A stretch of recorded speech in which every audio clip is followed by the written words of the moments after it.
Hello everyone, how's it going? Now, to get to this stage of recovery, do not underestimate how many triggers we'd have gone through.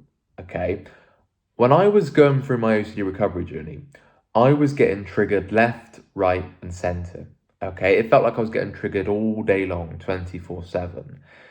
So you'll see us today, and people often ask me, Sam, I can't imagine what you were like when you were suffering, because they obviously see me today with robust recovery, rational thinking, and very unconditionally accepting, compassion, and so on.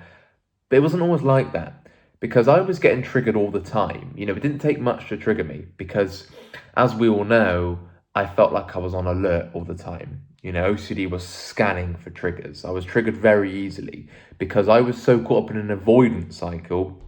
When I started to break out of that avoidance and cut those compulsions, triggered, boom, boom, triggered, boom, all the time. Okay. So don't underestimate what it's going to take to get to recovery. You're going to have to face those triggers head on. You're going to have to be willing to feel very, very uncomfortable. You're going to have to embrace discomfort. Now, you often hear me talk about how we view triggers, okay? Because you've got to view them as an opportunity. I say that a lot because if you're running away from triggers, I wish you the best of luck. You've got to view them as a stepping stone towards recovery, a real chance to shift your perspective on something, okay? They are highlighting to you what you still need to break down. They are telling you, hey, this is obviously a core fear of yours. You need to try and shift your perspective on this to change your view on it. Therefore, you're not going to be as triggered as much, and therefore OCD backs down and so on. But I can't tell you enough the amount of triggers you're going to have to go through, okay? I had to be willing to be triggered at any time, at any moment, at any place, because that is what propelled me further along my recovery journey. Each trigger sort of set the foundation of, okay, this is a stepping stone. This is a building block towards recovery. Now, it's easy not to see it like that when you're triggered. You're like, what's this guy talking about?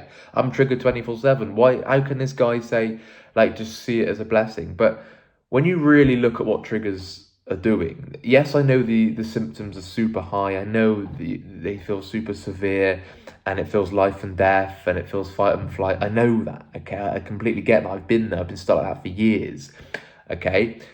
But once I started to see that, hang on, because you're training your brain like a muscle, you develop a skill. So I got very good at, when I was triggered, letting the symptoms play out. Okay, it's easier said than done, that. Okay, because it's easy just to say, yeah, okay, next time I'm triggered, Sam, I'll let it all play out. But how easy is it to, when you're triggered, to go into working out? Because each time, boom, this one's different. This one's real. When I used to get bombarded by intrusive thoughts at unwanted times, I was convinced why this one was real, why this one was different to the last one, why this one required my attention, why this one warranted me working it out. Okay, that's how it pulled me in each time. And I thought, oh God, okay, this one I'm going to have to sit down and work it out. I'm going to have to analyze this one. This one's a bit too scary. This one's crossing the line. This one's sort of, that's just way too far. I need to work this one out. And that's how it pulls you in, because it's looking for that next thing. Always remember, OCD is looking to be one step ahead. Okay, and when you get triggered, you'll realize that. Okay, and what you'll realize as you're building momentum on your recovery journey, OCD is looking for that next thing. It's going to chuck the kitchen sink at you. It's going to take it up a notch, and it's going to really look for that next thing that's going to wobble you, that's going to rock the boat, that's going to think, oh shit, this one's going to get me. And it did that with different themes for me, new themes latching, OCD morphing to a new theme. I remember when it latched existential, that was sort of out of the blue. Because I never really sort of delved into that world of the vastness of the universe and sort of whether things are real, the connection, the meaning of life, the purpose of life. I never really thought too much into that because I was so consumed by POCD. And then as I started getting over that, so I just absolutely started pouring down. As I started getting over that, I could tell OCD was scanning. It was looking for other things for it to latch to, and then it did. And then it went boom. Like, what if you can't get over this one? What if this one traps you forever? What if you're stuck forever on this one? And after you got the fear of fear, never ever getting over OCD, being stuck forever. So I was scanning for feelings. Just what if you're trapped? What if you're locked in? What if this next one that OCD finds just completely, that's it, my life's over now. This one, you never got over this one. So I was my brain was like 24/7 on alert, frantic on alert, because I was scared of OCD, right? I was scared of triggers. So please don't underestimate how many triggers you're going to have to go through. There's not a set number. There's not a set figure.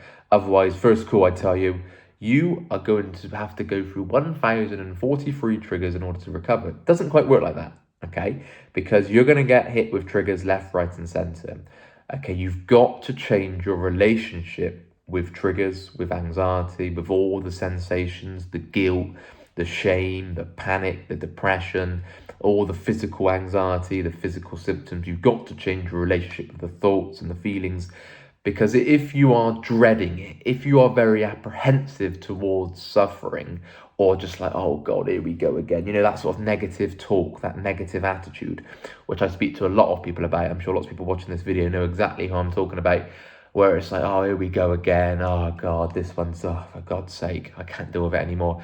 Now that is a recipe for disaster, that kind of thinking, because that is going to open the door for procrastination, for just feeling sorry for yourself, victimizing, okay? You've got to shift your mindset to, well, this is the hand I've been dealt. I've been dealt these cards by universe. Stop looking to blame anybody. You've got OCD. You got to deal with it, okay? How many times do I hear, oh, I wish I didn't have OCD. Oh, I just want my old self back. Oh, I just really wish it wasn't this hard. I really wish it wasn't this difficult. Gets you absolutely nowhere, I'm afraid. Absolutely nowhere. Okay, you've got to view this as an opportunity to overcome.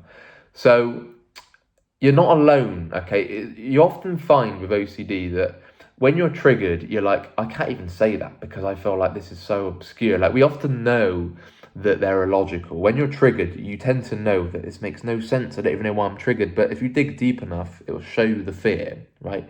Why am I triggered by this? Not compulsively in the moment, but the content of the thought, the content of what's triggered you is important because it's showing you what you need to break down. But quite often with my particular themes, with all the taboo-related themes, the POCD, the harm OCD, the real event, false memory, the driving OCD, I was so scared to even mention that I was triggered because I felt like, oh my God, this one's real, this one's different. Oh my God, what if I write this down and let people say, oh no, that's different, Sam. So obviously that scared me, and that's why I was so boxed in with that.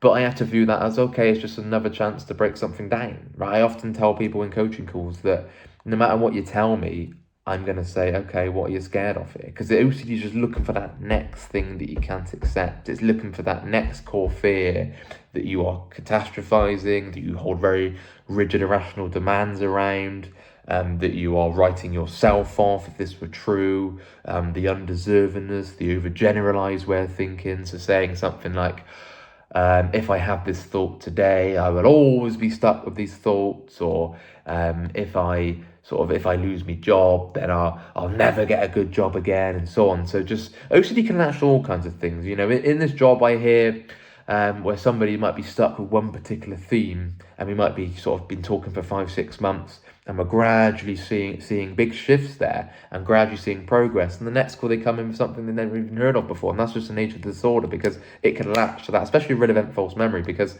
it can be something that's nothing to do with their initial theme. It's just something like, oh God, my life's over. Maybe it's the fear of death. Maybe it's the fear of getting beaten up. Maybe it's suddenly the fear of losing money, like a financial fear.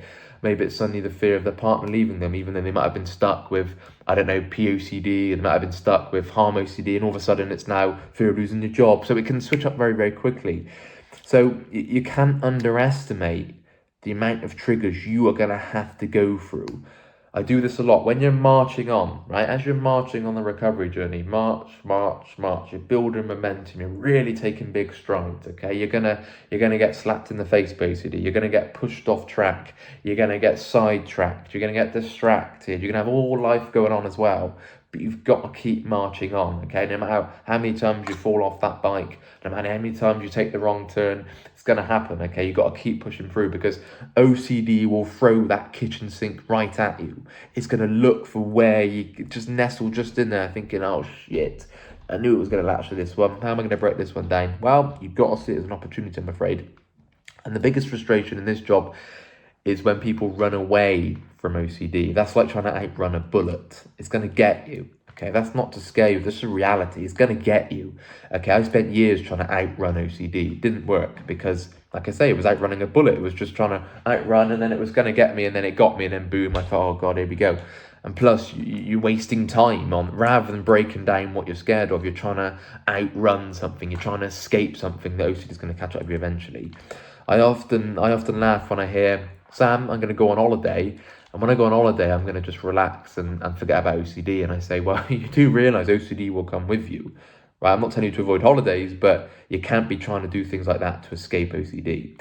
And a lot of this boils down to just the complete reluctance to accept that one has OCD.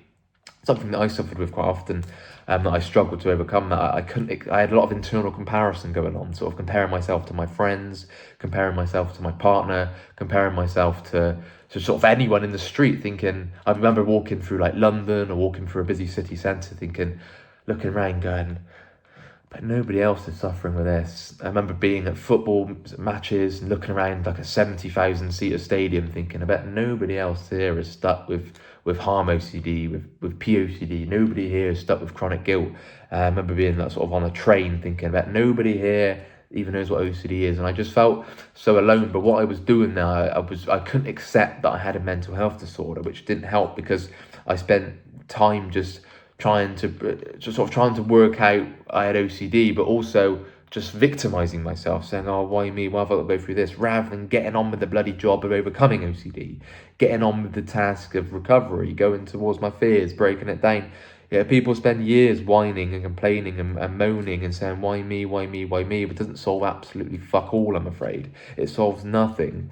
And the biggest frustration is when I did this myself. I talk about frustrations like I just deal in coaching calls, but I've been there myself, truly, hence why I can relate to you very, very much. And because, this is why you got that relatability. As soon as I pick up the phone with somebody, you've got that instant connection and relatability because I've dealt with very severe chronic OCD myself. So if you're sort of comparing yourself all the time, going, oh, I wish I didn't have OCD, I wish I just didn't have this trigger, if only this thing didn't happen, waste of time because it solves nothing. Plus it keeps you even more stuck because then you just wish for something that you can't have. You're wishing for your old self back. Well, your old self got you into this position. Your old self got you into this position of stuck, right? You're stuck because of your old way of thinking. You're stuck because of your old behaviors. You're stuck because of your old habits. So you've got to look to become a newer version of yourself, a more rational version, a more compassionate version, a healthier version, a happier version. You can't just go back to how you were. It doesn't exist. Like each passing second, you're never going to go back to your old self because you are evolving. Humans evolve. Humans make mistakes. Humans are constantly learning. Every experience you go through shapes you. So you can't just be wishing for your old self back. It's going to get you absolutely nowhere, I'm afraid. So you've got to try and view it as, this is my situation. What can I do about it? Stop aimlessly looking for quick fixes, looking for quick way out, looking for just, oh, if I just do that, what about this thing? What if I try this thing? Will that get me there? No, it won't get you there. This sudden mantra that you keep repeating yourself, and this sudden podcast that you listen to isn't going to suddenly come with some wisdom that is just, oh, wow, that's it, OCD's gone now. You're going to have to go the hard distance, I'm afraid. You have to go cover the long ground. Cover the hard ground, you have to go the long distance. You're going to have to run the marathon because you can't underestimate, yet again, the triggers required, the amount of triggers you're going to have to go through. Okay, so each time you face a trigger, try not to get so disheartened. Just think, right, it's another obstacle on the journey. It's another bump in the road. It's another hurdle that I need to look to overcome. And each time you overcome that hurdle, it is teaching you so much. It's giving you very valuable lessons to take away. And how can I shift my perspective on this thing? How can I overcome this? How can I use this to my advantage? How can I benefit from the suffering? Okay, you've got to get into that kind of mindset, because if you don't, you're easily going to go down the victimizing spiral, the why me, the sort of the wasting your energy on, oh, what if only this trigger didn't happen? If only I didn't do that bloody exposure. Oh, if only this real event didn't happen. If only I didn't do this. If only I didn't have this thought. Waste of time. Okay, you've got to think, what can I do about it today? And how can I shift my perspectives and change my behaviors in order for me to overcome this fear, in order for me to overcome OCD and recover from OCD in the long run. Okay, stop looking as to what got you into that situation. Think, what can I do about this today? Therefore, how can I overcome the situation that I'm currently in? And that's so, so important, okay? So I hope you found this video helpful. If you have, please leave a like. If you're interested in our one-to-one services, please email phil@ocdrecovery.com. My name's Sam. We've got Rob, Nick, Momin, and Gemma, all coaches here. So email Phil and we will get you booked in as soon as we possibly can. Anyway, you take care and we'll speak again. Bye-bye.